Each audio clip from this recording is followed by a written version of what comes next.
नमः संस्कृताय विद्यार्थियों, मैं पूर्णिमा शर्मा आज कक्षा अष्टम की संस्कृत पीशम पुस्तक से पंचमा पाठा स्फुट पद्यानी का अभ्यास कार्य लेकर प्रस्तुत हुई हूँ। इससे पहले की वीडियो में आपको इस पाठ का वाचन और अर्थ करा दिया गया था। सबसे पहले अभ्यास कार्य देखने से पहले हम इसके शब्दार्थ का उच्चारण कर लेते हैं। तो प्रारंभ करते हैं। शब्दार्थ पहला है पिकः कोयल, प्राप्ति आने पर, भारः बोझ, विवादाय विवाद के लिए, मदाय मद के लिए या घमंड के लिए, परपीडनाय, देखिए परिपीडनाय लिखा है यहाँ पर भी, परपीडनाय होता है शब्द, पर मतलब दूसरों को सताने के लिए, खलस से दुष्ट का, साधो सज्जन का, विपरीतम उल्टा, प्रसाद सदनम प्रसन्नता का आगार मतलब समूह, सदयम दया से परिपूर्ण, सुधा मुचु अमृत बरसाने वाली, देखिए सुधा शब्द जो है आपका अमृत के पर्यायवाची है, वंद्यः वंदनीय, योगेन अभ्यास, मृजया स्वच्छता से, देखिए यहाँ पे धोने मांजने लिखा हुआ है, यहाँ पे धोने मांजने से अर्थ नहीं है इसका, तो आप इसका अर्थ ठीक कर लेंगे, स्वच्छता से ये अर्थ आएगा इसका। वृत्तेन मतलब सदाचार से। अब इसका अभ्यास कार्य प्रारंभ करते हैं। पहला प्रश्न है उच्चारणम कुरुत, पुस्तिकायाम च लिखत, उच्चारण करो और अपनी कॉपी में लिखो। साधोर विपरीतम मेतत् रक्षणाय मोहश्च सुधामुचो रक्ष्यते मृजया। प्रश्न नंबर 2 है एक पदेन उत्तरत। पहला है काकस्य कीदृशा वर्णा भवति, कौवे का कैसा रंग होता है। तो वन वर्ड में क्योंकि आपको आंसर देना है इसलिए वन वर्ड मैंने इसके सामने लिख दिए। कृष्णा मतलब काला।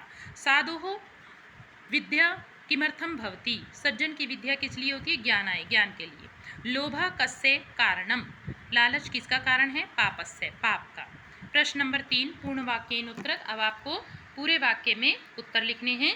तो किस स्थान पर आपको इन शब्दों का प्रयोग करना है वो मैंने अंडरलाइन किए हैं। पहला है कस्मिन् समये काक पिकयोः भेदः स्पष्टः भवति, किस समय कौवे और कोयल का भेद यानी अंतर स्पष्ट होता है।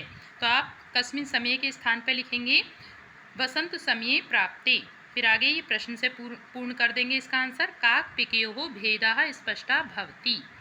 अगला है कुलम केन रक्ष्यते, कुलम वृत्तेन, केन के स्थान पर लिखेंगे वृत्तेन और रक्ष्यते, फिर रक्ष्यते लिख देंगे, यानी कुल की रक्षा किससे होती है, वृत्तेन, चरित्र से। अगला है लोभात किम प्रभवति, लोभ से क्या उत्पन्न होता है, लोभात क्रोधः प्रभवति, लोभ से क्रोध उत्पन्न होता है। तो इस तरह से आप जहाँ जहाँ मैंने अंडरलाइन किए हैं इन शब्दों को आप इनके स्थान पर लिखकर बाकी शेष आप इस प्रश्न से ही इसका आंसर पूर्ण कर देंगे। इस प्रकार ये पूर्ण वाक्येन उत्तरत, पूरे वाक्य में उत्तर हो जाएंगे। अगला है प्रश्न नंबर 4, श्लोक के अंश को जोड़ेंगे। इधर श्लोक के शुरू के भाग लिखे हुए हैं और इधर बाद के भाग लिखे हुए हैं, लेकिन ये ऊपर नीचे करके लिखे हुए हैं। तो आपने पाठ पूरा पढ़ा है, वहाँ की सहायता से आप इनको पूर्ण कर सकते हैं। मैंने यहाँ पे नंबर डाले हैं देखिए, और यहाँ भी कौन सा किससे मैच करोगे यहाँ पर नंबर डाल दिए हैं।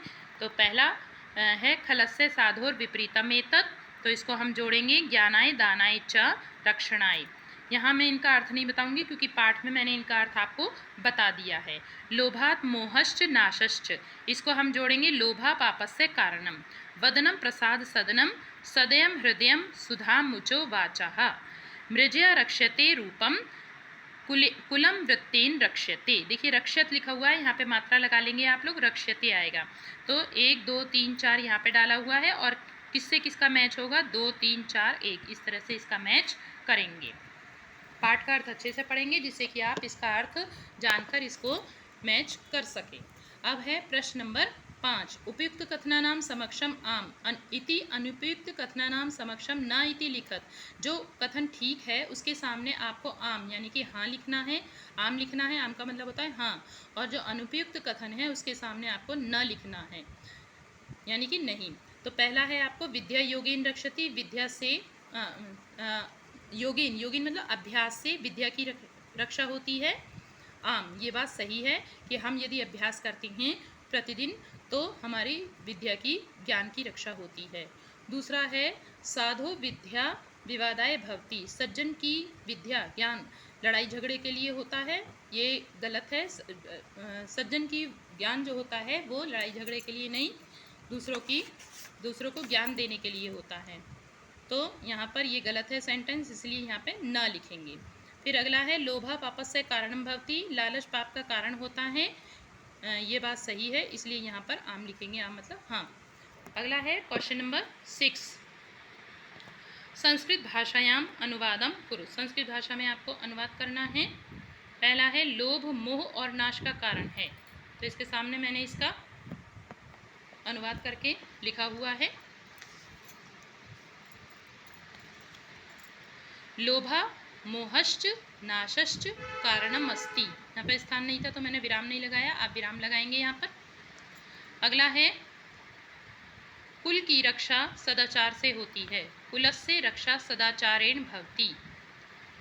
अगला है साधु की शक्ति दूसरों की रक्षा के लिए होती है, साधो शक्ति ही परेशान रक्षणाय भवति। अगला है महापुरुषों का हृदय कोमल होता है, तो यहाँ पर स्थान नहीं था बच्चों, तो इसलिए मैंने इसको देखिए यहाँ पर लिख दिया है नीचे, ये देख रहे हैं आप, आंसर नंबर 6 का घा। सज्जना नाम यहाँ पर है आंसर नंबर 6 का घा, महापुरुषाणाम हृदयम कोमलम भवति। अब प्रश्न नंबर 7 है, देखिए यहाँ पर क्वेश्चन नंबर 6 का घा है, ये देखिए यहाँ पर भी नंबर डाला है, क्वेश्चन नंबर 6 का घा, ठीक है। महापुरुषाणाम हृदयम कोमलम भवति। आप कंफ्यूज नहीं होइएगा कि इसका आपको आंसर नहीं मिला है, इसका आंसर यहाँ पर लिखा हुआ है। क्वेश्चन नंबर 7 है निम्नलिखित पदानाम संस्कृतस्य लघु वाक्येषु प्रयोगम कुरु। निम्नलिखित पदों का संस्कृत के छोटे छोटे वाक्य आपको बनाकर वाक्य प्रयोग करना है। धनम, धनम का आप बना सकते हैं खलस्य धनम मदाय भवति, यानी कि दुष्ट का धन अहंकार के लिए होता है, घमंड दिखाने के लिए होता है। सत्यम सदा सत्यम वद, हमेशा सत्य बोलना चाहिए, सत्य बोलो, वद का मतलब बोलो। मध्यम पुरुष एक वचन की ये क्रिया है। लोभा पापस्य कारणम भवति, लालच पाप का कारण होता है। हृदयम, अभी देखिए मैंने यहाँ पे एक और सेंटेंस आपके लिए लिख दिया है यहाँ पे, जबकि आपका प्रश्न में ऊपर भी अनुवाद में दिया गया था ये। हृदयम का आप ऐसे भी बना सकते हो सज्जना नाम, क्या बना सकते हो, सज्जना नाम हृदयम विशालम भवति, सज्जनों का हृदय विशाल होता है, यानी बहुत बड़ा होता है, बड़े हृदय के लोग होते हैं सज्जन व्यक्ति। और इसके अलावा आप ये जो आपने क्वेश्चन नंबर 6 का घा नंबर लिखा है, इसमें भी देखिए हृदय शब्द आया है, इसलिए आप इसका भी वाक्य प्रयोग इसमें प्रयोग कर सकते हैं, यूज़ कर सकते हैं इसे। अगला है किम कर्तव्यम, क्या करना चाहिए। किम कर्तव्यम संकट काले, संकट काल में क्या करना चाहिए। धैर्यम धारणम, धैर्य धारण करना चाहिए। किम कर्तव्यम दुर्जन संगे, दुष्ट का साथ हो जाने पर क्या करना चाहिए। मौन धारणम, मौन धारण करना चाहिए अर्थात चुप रहना चाहिए। किम कर्तव्यम वर्षा समय, वर्षा समय में क्या करना चाहिए जब बरसात हो, जैसे कि इस समय देखिए बच्चों बरसात हो रही है, आप सही समय पे ये पाठ पढ़ रहे हैं। तो छत्र धारणम, जब भी वर्षा हो तो क्या करना चाहिए, छाता धारणम, धारण करना चाहिए अर्थात छाता लेकर चलना चाहिए, जिससे कि आप भीगने से बच सकें। किम कर्तव्यम संकट काले, और संकट पड़ने पर, कोई आपत्ति पड़ने पर क्या करना चाहिए। दंड धारणम, डंडा, दंड का मतलब होता है डंडा धारण करना चाहिए, अर्थात कोई ऐसा अपने पास में वस्तु रखनी चाहिए जिससे कि आप अपनी रक्षा कर सकें। तो यहाँ पे संकट काले में दंड धारणम लिखा हुआ है, डंडा लेकर चलना चाहिए। अगला क्वेश्चन है आपका सूक्ति, नास्ति उद्यम समो बंधु।